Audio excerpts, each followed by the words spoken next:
paano gumawa ng egg incubator at paano iset ang thermostat. Pwede mong i-share yung video para hindi mo makalimutan habang ginagawa mo yung tutorial para may guide po kayo. Kapag kasi nakashare sa inyo, konting search lang, lalabas na po yun. Paano gumawa ng egg incubator? Ito pong thermostat na to ay 164 pesos lang. Okay? So, bali yan, plug ko muna para maipakita ko po sa inyo yung diagram sa likod, yung connection po niya. Ito yung tinatawag na yung input. May dalawang wire po yan. Ito yung kanyang plug. Ito yung tinatawag na out or output. Ito siya, may dalawang wire. Yung dalawang wire na yan, ito yung nagpunta sa fan motor at sa ilaw na 100 watts na incandescent. At ito naman ay thermostat. 230 volts po ito. 100 watts na incandescent, naka-parallel connection lang. Okay? So kahit baliktad po yung pagkakalagay, wala namang problema. Walang polarity yung mga AC. Okay, so unang step gagawin po natin, kailangan malaman po natin yung on tsaka off. Okay, yung on sa ating egg incubator ay 37 Celsius. Yung off po niya ay 37.8 Celsius. Paano nga ba iset? Panoorin niyo po ito. Maganda po talaga kung nakashare yung video para may idea po kayo habang pinapanood. I-plug ko na po sa outlet.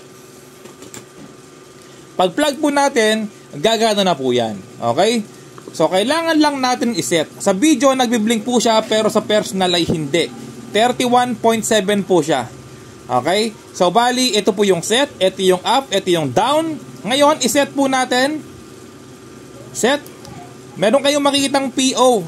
Yung PO na yan, or P0, yan po ay on.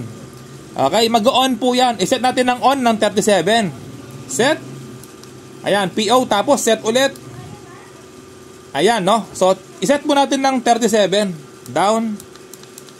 Ayan po yung on niya, no? Ng ating egg incubator.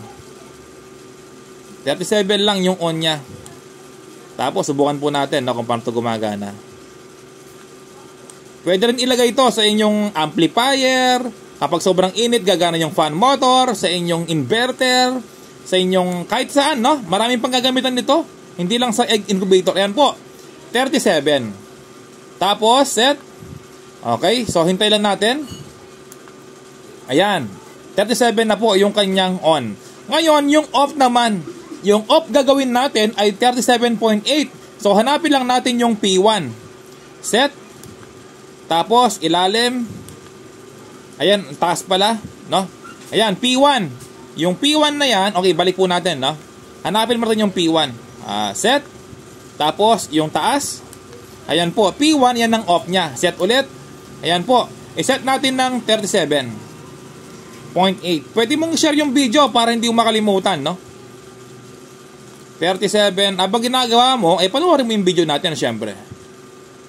Jeff Repairman nata yan.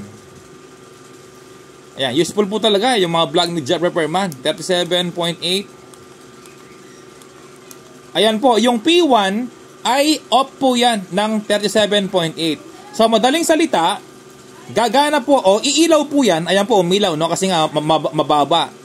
Kapag umabot ng 37, iilaw na po yan, gagana na. Pero dahil gumana kasi malayo yung ating thermostat.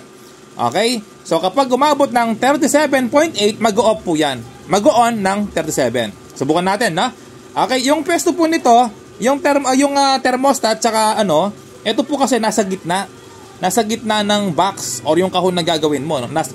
Nasa gitna, malayo po dito. No? Tapos, yung pwesto po nito, yung ilaw, tsaka yung fan motor, nakaganyan po siya, oh. Ayan. Yung pabuga po niya, pag ganun, ha? Pag ganun yung buga. Para binubuga po yung init ng ating ilaw. O, pabuga, ganyan po yung pwesto niya. Okay, tapos yung thermostat po nasa gitna. Tapos meron po yung tubig sa ilalim. Garapon, tubig sa pinaka-ilalim po. Okay? Subukan na po natin, nakaset na, no? Okay, mag-off po ito ng 37.8. Ilapit ko yung thermostat. Ayan, 33, 35. Ayan po, no? 39 na, nag-off na siya. Ngayon, kapag ito, malamig na siya, umabot ng 37 Celsius, ay mag-on na po yan. Hawakan ko para madaling ayan, 38, 37, 30. Ayun, no?